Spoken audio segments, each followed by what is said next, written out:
Bonjour à tous, le moment est venu de passer au test du Nokia Lumia 1520. Alors si vous avez loupé un épisode ou même deux, on peut rappeler quand même que le 1520 c'est la toute première phablette sous Windows Phone du marché. Voilà, la toute première. Il se positionne donc en face du Galaxy Note 3 de Samsung et du Xperia ZU de Sony. Mais c'est pas sa seule particularité. Et non, car le 1520 a aussi droit à une fiche technique complètement démente. Une fiche technique qui n'a absolument rien à envier aux androphones haut de gamme du marché. En gros, on va avoir droit déjà à un écran capable d'afficher une définition de type Full HD, et donc du 1080p. Ça n'a l'air de rien, dit comme ça, mais ça va changer beaucoup de choses en réalité. Et puis on a aussi un processeur Qualcomm Snapdragon 800, cadencé à 2,2 ou 2,3 GHz. Un processeur qui est couplé à 2 Go de mémoire vive, donc là on a des spécifications qui sont similaires à ce que propose le LG G2 ou même le Sony Xperia Z1. Et puis on a 32 Go de stockage couplé à un port pour carte micro SD, donc là on va pouvoir blinder le téléphone de films, de jeux, d'applications, de ce que vous voulez. La partie photo n'est pas en reste. On a effectivement un capteur PureView offrant une définition de 20 millions de pixels, couronné par un objectif ouvrant, je crois que c'est à 2.2. Donc on a quand même quelque chose de pas mal. Et il faut rappeler que le Z1, par exemple, lui, est un photophone. Il se positionne vraiment sur ce secteur, sur ce segment, et son capteur affiche la même définition. Donc, si on raisonne uniquement en termes de mégapixels, ce qui n'est pas forcément le choix le plus judicieux, on a deux terminaux équivalents. Après, évidemment, sur Z1, on va aussi avoir du Bionz et pas mal d'autres trucs, mais autant vous le dire franchement, le 1520 peut prendre de jolies photos. Et voilà donc pour ce bref résumé. Alors évidemment, une fiche technique ne suffit pas à se faire une réelle idée d'un produit. Et ce test a pour objectif de vous montrer un petit peu les particularités du 1520. Et le mieux, c'est de commencer par le début, et donc par l'écran. Alors, l'écran, je pense que la vidéo ne lui rend pas forcément hommage, non, j'ai pas l'impression. Mais là, pour le coup, vous allez devoir me croire sur parole. Donc déjà, l'écran, il est, disons-le clairement, magnifique. Voilà. Il est magnifique, avec une très bonne luminosité, un très bon contraste, et un rendu des couleurs qui me semble, en tout cas à moi, plutôt réaliste. Alors, si je vais chercher une photo, je crois que c'est peut-être mieux de le faire comme ça. Voilà, là vous allez pouvoir vous faire peut-être une idée plus précise de sa qualité. Voilà. Donc c'est vrai que pour le coup, là-dessus, on a un vrai atout choc. Ce qu'il faut aussi savoir, c'est que cet écran n'est pas juste beau, il est aussi très pratique. Et oui, parce qu'en réalité, de par sa taille et sa définition, on a une rangée, une colonne de tuiles en plus. C'est-à-dire qu'à la base, sur Windows Phone, enfin si vous achetez n'importe quel Windows Phone sur le marché, vous avez le droit à ça pour organiser vos applications. Alors c'est vrai que les tuiles, on peut modifier leur taille, on peut insérer des petites tuiles, mais mine de rien, quand on est uniquement limité à ça en termes de largeur, on est obligé de descendre encore et encore pour aller chercher nos applications préférées. Et ça, c'est quand même un peu gonflant. Donc là, pour le coup, on a une colonne en plus sur la droite. Alors, une colonne, si on décide d'afficher des tuiles de dimension moyenne. Si vous affichez des tuiles, des petites tuiles, là, vous aurez carrément deux colonnes en plus. Ce qui vous laissera pas mal de marge pour faire remonter vos applications favorites. Donc ça, c'est quand même très sympa, moi, je trouve. Et c'est plutôt appréciable. J'aime beaucoup l'interface de Windows Phone, je vous avoue franchement, même si au quotidien je suis plus maintenant sur Android, mais j'aime beaucoup l'interface de Windows Phone, et ça c'était vraiment l'un des défauts qui me saoulait, c'est de devoir comme ça scroller pour aller chercher mes applications. Là du coup on a un peu plus d'applications sous le pouce, et c'est pas mal quand même, mine de rien. Alors après, évidemment, Nokia oblige, on a le droit à tout l'écosystème habituel, et donc à toutes les applications habituelles. Je ne vais pas forcément vous les montrer, parce que je l'ai déjà fait sur ma vidéo dédiée au Lumia 1020, Et je pense que c'est pas forcément pertinent de me répéter. Mais on peut juste passer brièvement en revue les différentes applications qui sont installées nativement sur le terminal. Bon, on a évidemment tous les trucs qui sont propres à Microsoft, hein, Bing Actu, Bing Finance, Bing Météo, Bing Sport. On a les outils traditionnels comme la calculatrice, le calendrier bien sûr. On a une application spéciale dédiée à la caméra, une application qui est conçue par Nokia. On va aussi avoir toute la suite Here. Alors bon, l'accent n'est pas top, mais en gros, la suite Here, c'est une suite d'applications dédiées à la cartographie. Donc on a Drive Plus par exemple, qui fait office de GPS, avec le téléchargement des cartes en local. On a Air Maps, qui est l'équivalent de Google Maps, pour faire simple. On a Air Transit. Air Transit, alors il est pas mal. Je pense que là, par contre, j'ai quand même vous le montrer parce que je ne l'avais pas fait, il me semble, la dernière fois.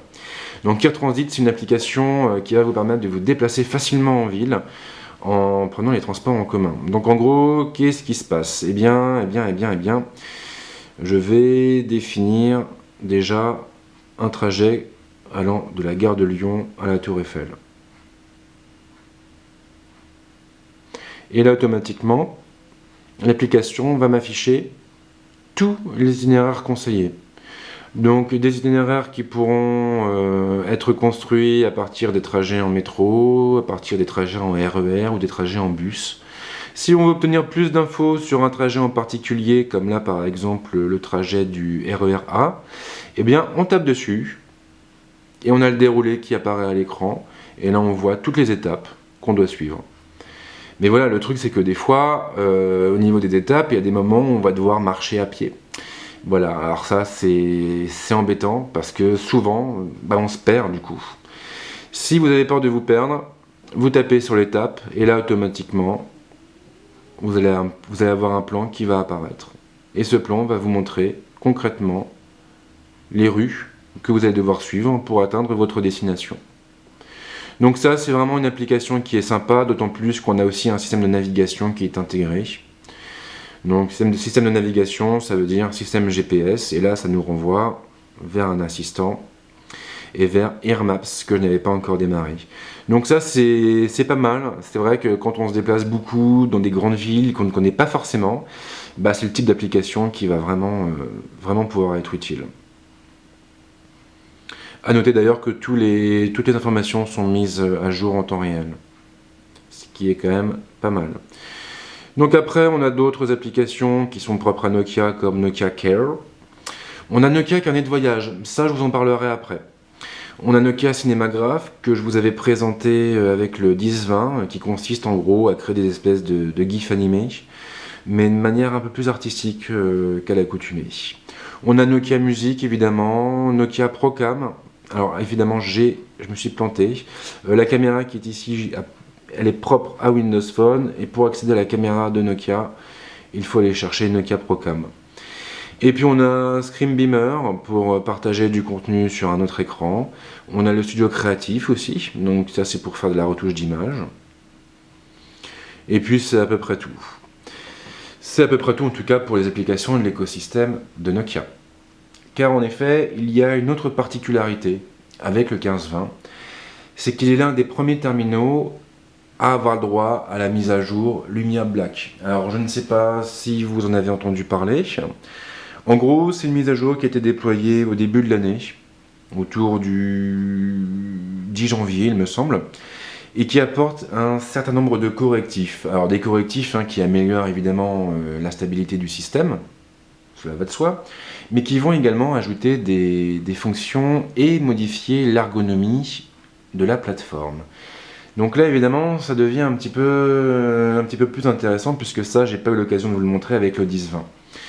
Alors parmi les grandes nouveautés, on a des changements qui touchent au multitâche. Vous savez qu'à la base, sur Windows Phone, quand on accède au multitâche, on n'a pas la possibilité de fermer des applications comme on peut le faire sur Android. C'est assez embêtant, mais avec la mise à jour Lumia Black, c'est maintenant possible. Et oui, si je fais défiler mes vignettes, je vois apparaître, au niveau des applications qui sont en cours d'exécution, un bouton prenant la forme d'une croix, un bouton qui est situé en haut à droite de chaque miniature. Tout ce que j'ai à faire pour fermer l'application associée, c'est d'appuyer sur cette croix. Donc ça, concrètement, ça va me permettre de faire le ménage dans les applications ouvertes et de mieux m'organiser, du coup, par la suite. Ça, c'est quand même très sympathique. Et ce n'est pas fini, car il y a également une autre nouveauté de taille, les amis.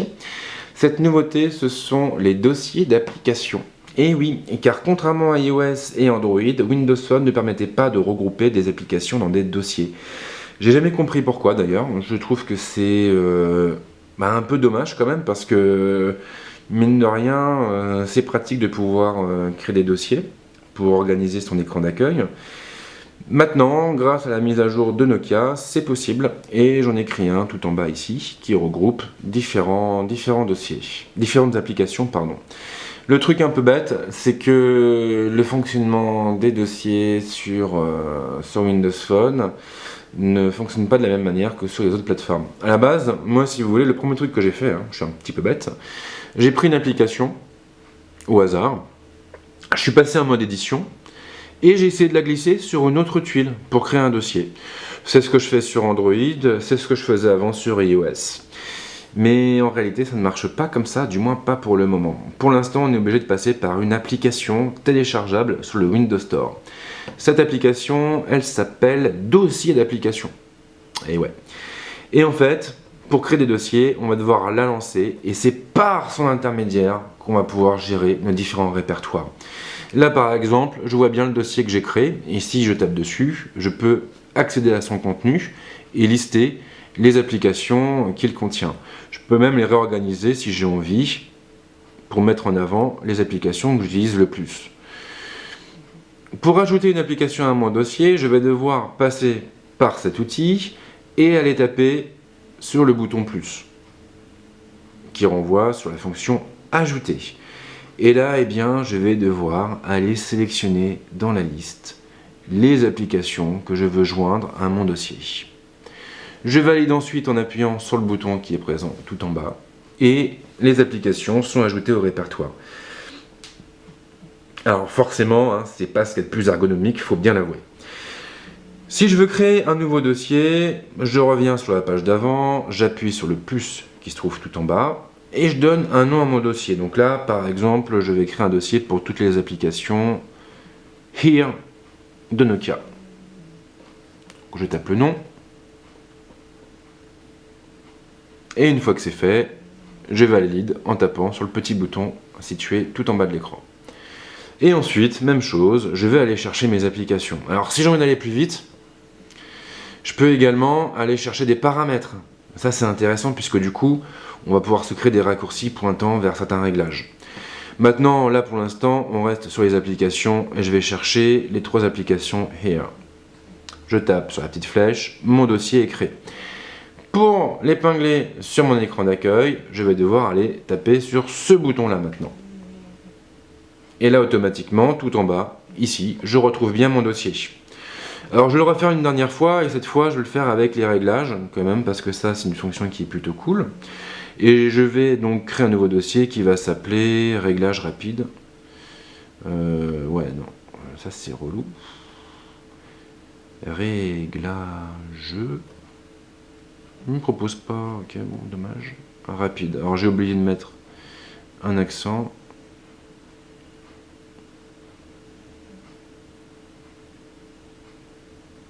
Bon, tant pis. Je tape sur le petit bouton et là je vais aller chercher mes paramètres. Et donc je vais ajouter le Bluetooth. Je vais ajouter la localisation, le mode avion, le réseau mobile, la rotation de l'écran et le Wi-Fi. J'appuie sur le bouton et j'enchaîne ensuite en tapant sur ce bouton pour épingler mon dossier. Donc ça c'est vrai que le truc des réglages rapides c'est quand même assez cool puisque du coup on n'aura pas besoin de passer par les différents menus du logiciel, de la plateforme pour y accéder. Donc ça c'est plutôt cool. Ça j'aime bien. Après c'est vrai que la création de dossiers c'est quand même pas optimum. Là, j'ai envie de dire, il y a encore du boulot à faire.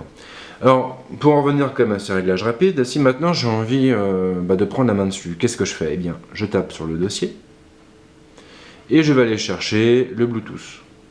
Et là, ça me renvoie vers l'écran des paramètres associés.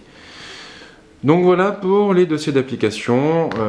Bon, là évidemment, on est sur une mise à jour qui a été proposée par Nokia. Il ne faut pas oublier que nous avons Windows Phone 8.1 qui devrait arriver avant la fin du premier semestre. Et là, il faut s'attendre à pas mal de nouveautés. Et je pense qu'il y a beaucoup de petits soucis ergonomiques qui vont être corrigés par cette mise à jour. Alors, on peut quand même noter la présence au niveau des réglages rapides d'une nouvelle option qu'on n'avait pas avant, qui permet de bloquer la rotation de l'écran. Donc ça, c'est assez cool quand on veut vraiment utiliser son terminal uniquement en mode portrait. Donc ça, c'était pour les dossiers et pour les réglages rapides. Après, qu'est-ce que je pourrais vous montrer d'autre? Ah oui, alors quand même, il y a une nouvelle application qui a fait son entrée aussi. Et cette nouvelle application, elle est intéressante. Et elle devrait plaire en fait à tous ceux qui voyagent beaucoup, qui prennent beaucoup de photos. C'est une application qui s'appelle Carnet de voyage. Elle est disponible qu'en version bêta à l'heure actuelle. Et en fait, elle n'a qu'un seul objectif, c'est de regrouper les photos par affinité et en fonction de différents critères. Alors, parmi tous ces critères, il y a évidemment la date de prise de vue. Donc là, par exemple, je vois toutes les photos qui ont été prises en janvier. Maintenant, on a aussi un regroupement par lieu. Bon, là, évidemment, comme j'ai pas voyagé des masses, j'ai rien qui s'affiche. C'est un peu dommage d'ailleurs. On a aussi un regroupement par favoris. Donc, si je prends beaucoup de photos à mon domicile, je vais pouvoir y accéder plus rapidement. Et puis, c'est à peu près tout. Alors, évidemment, pour accéder à mes images, je tape sur le dossier qui a été créé par l'application.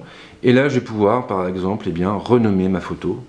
Je vais pouvoir, là, ici, l'appeler lunette, par exemple, parce que je trouve que c'est quand même très sympa. Et puis après, grâce à ça, je vais pouvoir, tout simplement, retrouver plus facilement mes images. Donc ça, c'est assez sympathique.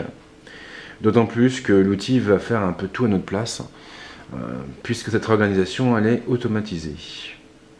Alors, point intéressant, hein, là pour l'instant, pour profiter de cette application, on est obligé de faire la mise à jour sur la Lumia Black, sur Lumia Black. Maintenant, à terme, on devrait la retrouver sur tous les Windows Phone, donc ça c'est quand même assez sympathique.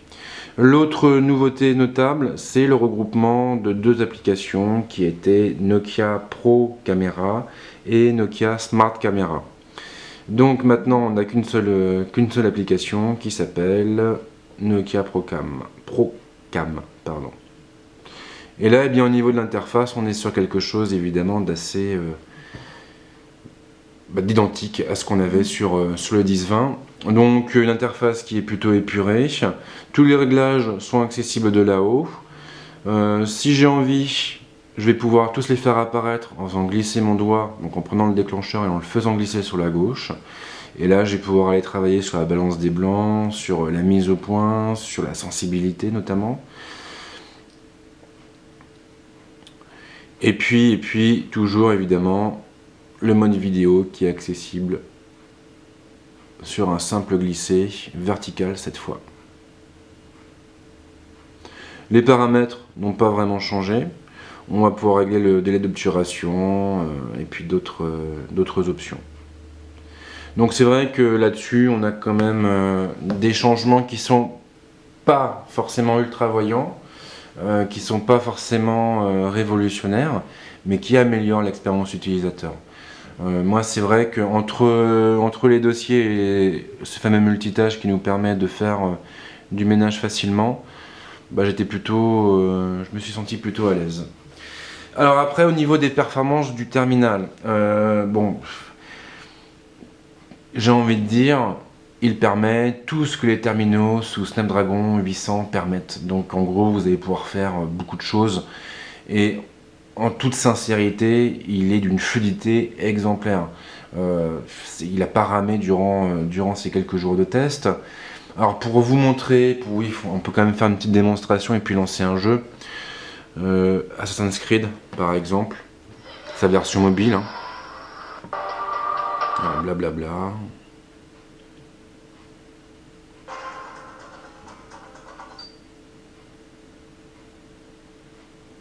Bon, c'est vrai que Windows Phone est quand même une plateforme qui est très bien optimisée, faut bien l'avouer.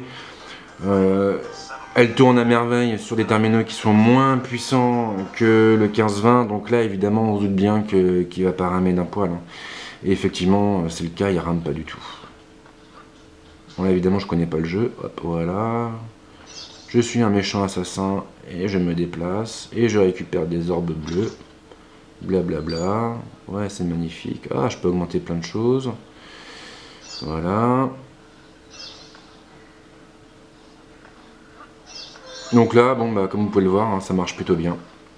J'ai pas testé vraiment beaucoup de jeux parce que j'avais peu de temps.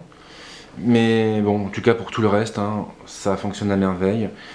Je trouve aussi qu'il est plus réactif au niveau de l'appareil photo, mais je sais pas si ça vient de ses caractéristiques techniques ou de la mise à jour déployée par Nokia. Je pense, à mon avis, que c'est un petit peu des deux quand même. Sur le 10-20, j'avais souvent un délai de quelques millièmes de seconde entre chaque photo. C'était assez emmerdant. Et là, je ne l'ai pas eu avec le 15-20, donc c'est plutôt une bonne nouvelle. Puisqu'on en parle, il faut aussi quand même s'intéresser à ses compétences en matière de photographie. Alors autant vous prévenir, hein, direct, le 15-20 ne fait pas aussi bien que le 10-20, c'est une évidence. Mais j'ai quand même eu de bonnes surprises. Alors, j'ai pas pris beaucoup de photos, mais j'ai eu l'occasion de shooter, ça c'est pas moi, voilà, j'ai eu l'occasion de shooter dans mon bureau. Et le truc c'est que mon bureau, il y a vraiment une lumière dégueulasse. Il est placé sur une mezzanine, donc j'ai pas de lumière naturelle. Et en gros, là, pour prendre cette photo-là, j'avais qu'une seule lumière, c'est celle qui venait de l'écran de mon iMac. Il faut savoir aussi que la photo a été prise quand même dans l'après-midi et dans des conditions qui n'étaient pas idéales, dans le sens où il faisait vraiment pas beau du tout. Et, eh bien, comme vous pouvez le remarquer, les photos sont quand même très nettes et peu bruitées. Si je prends l'exemple des instructions de l'emploi du temps pour la nourrice de ma fille, voilà, bon, c'est un papier tout bête que m'a fait ma femme, ce qui me permet de me rappeler à quelle heure je dois aller chercher ma fille. Et sincèrement, le papier est lisible en zoom, sans aucun souci. Donc, sachant que ce papier était placé dans un coin de mon bureau qui était encore moins éclairé que le reste. Donc, sincèrement, là-dessus, je trouve que le 15-20 s'en sort vraiment plutôt bien. Et j'ai été très agréablement surpris par ses compétences en matière de photo. J'ai sans doute dû oublier pas mal de choses, mais bon, tant pis, c'est pas grave, on va pas non plus trop s'éterniser. On va passer directement à la conclusion. Alors, en gros, et pour faire simple, si jamais je devais m'acheter un Windows Phone, ce serait celui-là, sans aucune hésitation. J'ai beaucoup aimé le 10-20, mais là, on a quand même quelque chose de différent. Alors, sur la partie photo, bon, les deux sont pas comparables, mais le 15-20 s'en tire quand même pas si mal. Et puis surtout, il a un écran qui est magnifique. Il a un écran qui est magnifique et qui nous permet d'avoir une colonne supplémentaire pour placer nos tuiles.